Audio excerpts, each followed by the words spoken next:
overcoming all obstacles. Finance from ABSA, going the extra mile to get you financed. Go! The last event of the 2006 ABSA Off-Road Championship, the Ford Carnival City 400 continues, and after the start of the second and final loop of 180 Ks, it was Evan Hutchison who piled on the speed, power and pressure and streaked ahead.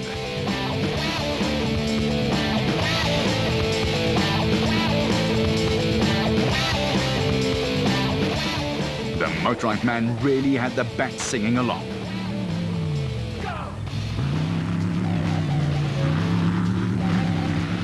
For some, though, it was a bridge too far, as more than 50% of the field had already dropped out, and more were to follow. But not Bevan Bertolt and Robin Houghton. They were up into 4th, all the way from 14th.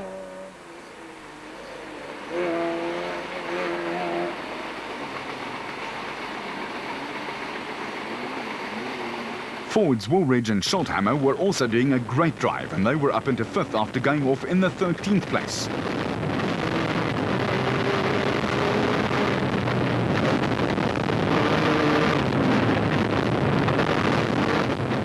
The Peter Maritzburg-based Ford outfit were looking for the win in the SP class and knew all they had to do to sew it up was finish, as their nearest rivals Grobler and Jordan and Voss and Pitchford had both been stricken with broken steering problems and were out, and they then took the lead very briefly as Bertolt got stuck with a puncture.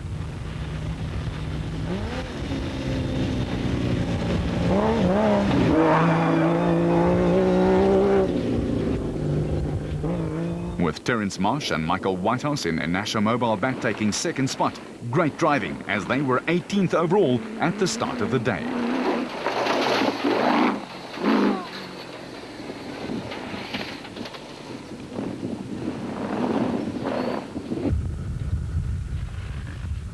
Racing along, waiting for the impending next downpour, every team was just hoping to get to the hut in one piece.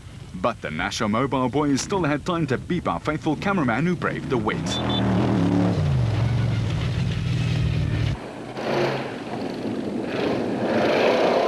Another team who were delighted with their race was the Tigerish John Moore and Ashley Thorne.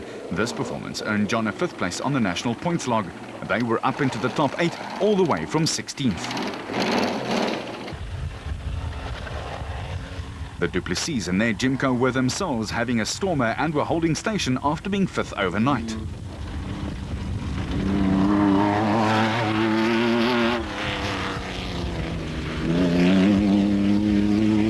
With the tough route exacting its toll, there was a high rate of attrition. There were 52 starters in the special vehicle category and only 9 made it to the finish line. That's less than 20%. As for the production car category, the statistic was slightly better, but then only slightly. There were 34 cars that lined up, but only 11 saw the finish line with engine and body intact and still going. It speaks volumes for the atrocious weather and its effects on the vehicles and their occupants. The Ford of Peckham and Huxtable was, as always, ultra reliable, and they were heading for a top 10 overall and yet another Class E win.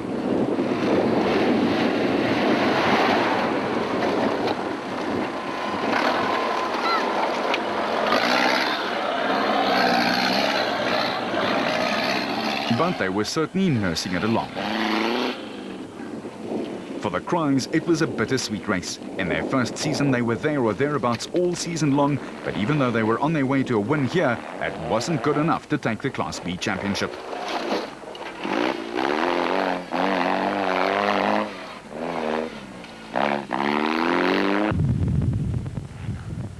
In Class E, the Moffats had a fine event and were up into the top 10, and that's after they started 33rd.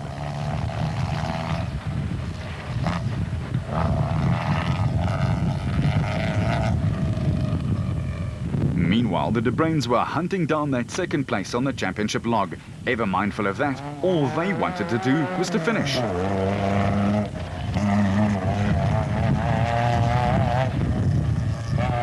In Class S, a rather sick-sounding race car was not so Nasher mobile as Rutherford and Doubtfire tried to nurse her home.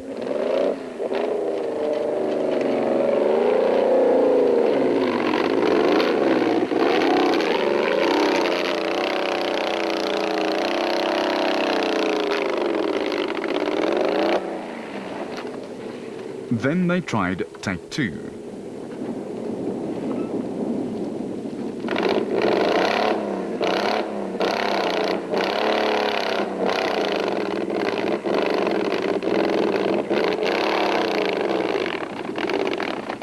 And almost inevitably, there was a take three coming.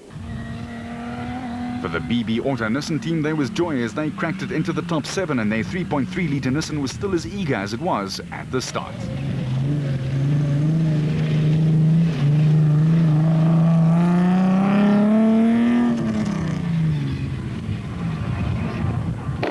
And here's that take three by Rutherford and Doubtfire Productions.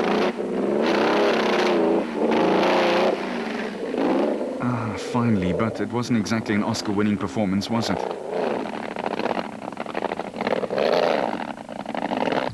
Nick Gosler and Richard Carolyn had their own problems. The Kopanang Hotel Super Team racecar driver Gosler had already wrapped up the championship, but due to blurred vision, he handed the car to Carolyn to finish the last lap with, which he then promptly did with aplomb.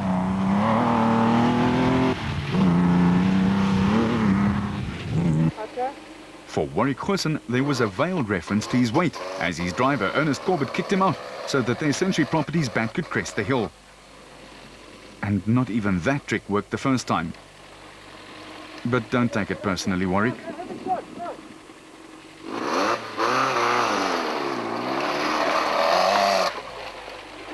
Eureka. But everyone had troubles. Yes, problem seems to both back leaf springs is broken. I don't know, we've got plus minus 100 k's to go. I don't know whether we'll be able to fix it. We're going to try, but I doubt it. Do you have something to tow with if I take Yes, we do. No, we've got plenty. Okay. Okay, cool. Thanks. Right, cheers. Off-road racing has some real gentlemen in it, but they're not gentle on the cars. The husband and wife team George and Sharon Bankhuizen were still basking in their first ever victory in Leidenburg in Class E, and here they're again impressed by taking 18th place overall and 4th in Class E. Some cars were so covered in mud, slush and muck that it was impossible to discern who they were. But we know our off-roading, so this was Harkus and Three who'd had a drama-filled last lap. They rolled their car and picked up 90 minutes of penalties for various transgressions, and they were eventually the last team to finish, but finish they did. And that meant that the silver and black stable from Motorite took an unprecedented top 3 on the championship log, because at the sharp end of the field, Evan Hutchison and Akim Bergman came home after 6 hours and 12 minutes worth of driving. That gave them a healthy 16-minute margin ahead of the next team, and all that lovely bubbly. Let's hear what it was like. Yeah, this morning was very tricky. It was a bit muddy. We battled a bit in the morning, and as we tried to get some pace, as we got going, our fan belt pulley, the tensioner, broke off the motor. So we lost all our belts. We got out the car and we started working on the car. We must have been busy for 15 to 20 minutes trying to make a plan, wondering how we're going to come right. Fortunately, Achim, my mechanic, and the builder of the car, and for once, the technical ability that we have in the car came to fore, and we managed to make a plan with some longer bolts, and we thought, we'll see how long it'll last. We managed to get it together, but we were way off. I mean, we must have been down in 10th or 15th place. I don't know where we were. And I said to Mel, now the cards are down, now we're going to give it full go. And we gave it a full go. That was really, really tricky. The heavens opened halfway near the end of the lap, and it was really difficult. By the time we came back into the pits, we had heard some news. Some of the guys were out, and some of the guys had penalties, so it gave us some additional hope. And we went out on this last lap and gave it our best, and we just slowly but surely we caught one after another. And obviously someone was looking after us because we wanted to bring it home. I've been looking for that second first place in the year, and this time round we got it. It was a fantastic performance by the Motorite team, who have been doing some pioneering work on the off-road circuit in 2006.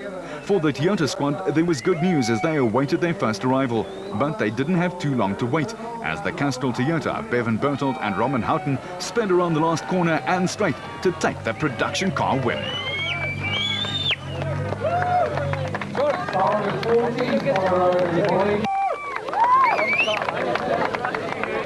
And as is the custom, the champagne came out for them too. It was probably their toughest but finest moment of the 2006 season. Look, it was hardcore. It was like a roof of Africa, very, very wet and muddy and slippery, and you had to just take it very easy. You could sliding everywhere. There are guys stuck everywhere out there, and this four-wheel drive just keeps going. It's great, you know. A good result to end off the year with. Yeah, well, we finished now third in the championship, so we beat one of the works Nissans, which is great for us in the first year of racing. So it's Hannes, Kenny, then us, so it's great. I'm very happy about that. Second in the specials and third overall, it was the consistent Terence Marsh and Michael Whitehouse in the National Mobile Bat, and they were overjoyed with the performance that gave them fourth place on the log. Next, it was the Ford Ranger crew of Woolridge and Schulthammer, who with this performance clinched the SP Class national title, making their pit crew and supporters very happy indeed. A fine performance of consistency and durability for the Ford outfit, who should be a force to be reckoned with in the year 2007.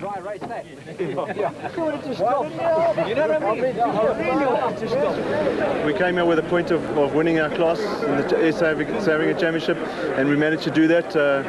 It wasn't without hassles because we had a good lead. I think we had about a 5-minute lead, and unfortunately we broke the rear prop shaft.